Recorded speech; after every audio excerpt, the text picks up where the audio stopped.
Sitting എംപിമാരെല്ലാം ഇത്തവണ വീണ്ടും നിൽക്കണം അതാത് മണ്ഡലങ്ങളിൽ തന്നെ.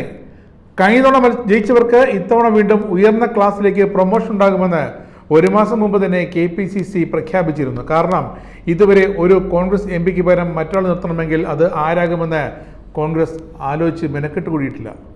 കാരണം അതിനെപ്പറ്റി ആൾക്കാരും ഇപ്പോൾ കോൺഗ്രസിന് മുൻനിരയിലില്ല.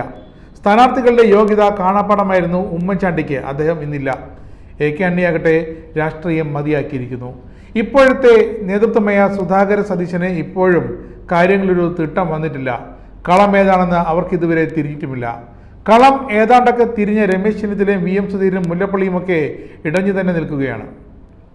കഴിഞ്ഞ 5 കൊല്ലത്തെ MP-യുടെ ഇടപെടലുകളിൽ വോട്ടർമാർ തൃപ്തരാണ്. അതുകൊണ്ട് അവർ തന്നെ വീണ്ടും നിൽക്കട്ടെ എന്ന് വിലയിരുത്തുന്നത് ജനമല്ല, പക്ഷേ കോൺഗ്രസ് നേതൃത്വമാണ്. അതുകൊണ്ട് തന്നെ അത് കോൺഗ്രസിന്റെ ആഭ്യന്തര കാര്യം മാത്രമായിട്ടേ കാണാനാകൂ. കണ്ണൂരിലും സ്ഥിതി അത്രയ്ക്ക് മാറ്റമൊന്നുമില്ല. കണ്ണൂർ ലോക്സഭാ മണ്ഡലം തിരിച്ചു പിടിക്കുക എന്നത് CPM-നെ സംബന്ധിച്ചൊരു അഭിമാന പോരാട്ടമായി തുടരുന്നു. അതിന് ഇടങ്ങാറായി നിന്ന KPCC പ്രസിഡന്റ് K. സുധാകരൻ ഇതാ സിറ്റിംഗ് മണ്ഡലത്തിൽ വീണ്ടും മത്സരിക്കാനുള്ള താല്പര്യമില്ലായ്മ അറിയിച്ചു കഴിഞ്ഞു. KPCC അധ്യക്ഷന്റെ ചുമതല വഹിക്കുന്നു, അതുകൊണ്ട് തനിക്ക് മത്സരിക്കാൻ സമയമുണ്ടാകില്ല, സംഘടനയുടെ മൊത്തം കാര്യങ്ങൾ നോക്കണം എന്നാണ് സുധാകരൻ ഇപ്പോൾ പറയുന്നത്. എന്തുകൊണ്ട്? എതിരാളി KK ശൈലജ എത്രേ. അണികൾ പറയുന്നത് പക്ഷേ മറ്റൊന്നാണ്.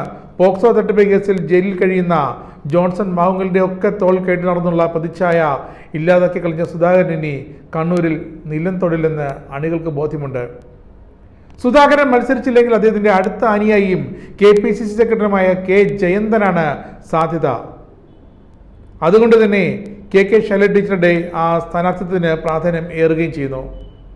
മുൻ മേയർ TO മോഹൻ, KPCC-യിലെ general secretary PM Niyas, KPCC അംഗം അമൃത രാധാകൃഷ്ണൻ എന്നിവരുടെ പേരുകളും കണ്ണൂരിലേക്ക് കോൺഗ്രസ് പരിഗണിച്ചു വരുന്നുണ്ട്. K. സുധാകരൻ തന്നെയാകും താൻ മത്സരിക്കുന്നില്ലെങ്കിൽ പകരം ആര് കണ്ണൂരിൽ വരണം എന്ന കാര്യത്തിൽ അന്തിമ തീരുമാനമെടുക്കേണ്ടത്. മറുപക്ഷത്ത് 2 പേരുകളാണ് CPM മണ്ഡലത്തിൽ ഉയർത്തിക്കാട്ടുന്നത്. മുൻ ആരോഗ്യമന്ത്രിയും മട്ടന്നൂർ MLA-യുമായ KK ശൈലജയ്ക്കാണ് പ്രഥമ പരിഗണന. CPM-നെ സംബന്ധിച്ച് കഴിഞ്ഞ തവണത്തെ 19-1 എന്ന സ്കോർ ബോർഡിൽ വലിയ മാറ്റം വരുത്തേണ്ടത് വലിയൊരു ആവശ്യമാണ്. ദേശീയ പാർട്ടി പദവിക്ക് ഭീഷണി ഉണ്ടാകാതിരിക്കാനും CPM-ന് കൂടുതൽ എംപിമാർ വേണം. കേരളത്തിൽ നിന്നും പരമാവധി എംപിമാർ എന്നത് തന്നെയാണ് പാർട്ടി ലക്ഷ്യമിടുന്നതും. കേരളത്തിലെ ഏറ്റവും ശക്തമായൊരു പോരാട്ടത്തിന് സാധ്യത തെളിയുന്ന മണ്ഡലത്തിൽ ശൈലജയാണ് CPM സ്ഥാനാർത്ഥിയെങ്കിൽ K. സുധാകരന് മത്സരരംഗത്തിറങ്ങാൻ നിർബന്ധിതനായിരിക്കും. അതുകൊണ്ട് തന്നെ K. സുധാകരനെ പുകച്ച് മാളത്തിന് പുറത്തു ചാടിക്കുക എന്നൊരു നിയോഗം കൂടി CPM-നുണ്ട്. ഇതറിഞ്ഞ K. സുധാകരൻ താനിപ്പോൾ മത്സരിക്കുന്നില്ല എന്ന് പറഞ്ഞതിൽ പ്രത്യേകിച്ച് അത്ഭുതപ്പെടാനുമൊന്നുമില്ല. കണ്ണൂരിൽ K. സുധാകരൻ മത്സരിച്ചാൽ പോലും KK ശൈലജയാണ് CPM-ന്റെ സ്ഥാനാർത്ഥിയെങ്കിൽ ഇത്തവണ ജയം ഉറപ്പ് എന്ന നിലപാടാണ് ജില്ലാ നേതൃത്വം ഒറ്റക്കെട്ടായി സംസ്ഥാന നേതൃത്വത്തെ അറിയിച്ചിരിക്കുന്നത്. ആരോഗ്യമന്ത്രിയായിരുന്നപ്പോൾ ഉണ്ടാക്കിയെടുത്ത സ്വീകാര്യത ഒട്ടും ചോർന്നു പോകാതെ KK ശൈലജ ഇപ്പോഴും കൊണ്ടുപോകുന്നുണ്ട്. ഇത്തവണ ശൈലജ മത്സരിക്കാൻ ഇറങ്ങുമെന്ന സൂചന നേരത്തെ തന്നെ കിട്ടിയത് കൊണ്ടാണ് K. സുധാകരൻ പാർട്ടി പ്രസിഡന്റ് കസേരയും ചേർത്ത് പിടിച്ച് അങ്ങനെ നിൽക്കുന്നത്. K. സുധാകരൻ അല്ലാതെ മറ്റൊരാൾ മത്സരിച്ചാലും ശൈലജയ്ക്ക് മുന്നിൽ പിടിച്ചു നിൽക്കാൻ കഴിയില്ല എന്ന ഈ വികാരം കോൺഗ്രസ് നേതൃത്വത്തിനുള്ളിലുമുണ്ട്. 2014-ൽ 6000-ൽ പരം വോട്ടുകൾക്ക് PK ശ്രീമതിക്കോട് ഈ K. സുധാകരൻ തോറ്റിരുന്നു. അന്നത്തെ രാഷ്ട്രീയ സാഹചര്യം അല്ലെങ്കിലും ഇപ്പോൾ ശൈലജയെ രംഗത്തിറക്കിയാൽ ജയം ഉറപ്പെന്ന നിലപാടാണ് CPM-ന്. KK ശൈലജയ്ക്ക് നറുക്ക് വീഴുക വടകരയിലേക്കാണെങ്കിൽ ആരാകും? കണ്ണൂർ ജില്ലാ പഞ്ചായത്ത് പ്രസിഡന്റ് PP ദിവ്യയുടെ പേരാണ് CPM പരിഗണനയിലുള്ള രണ്ടാമത്തെ സ്ഥാനാർത്ഥി.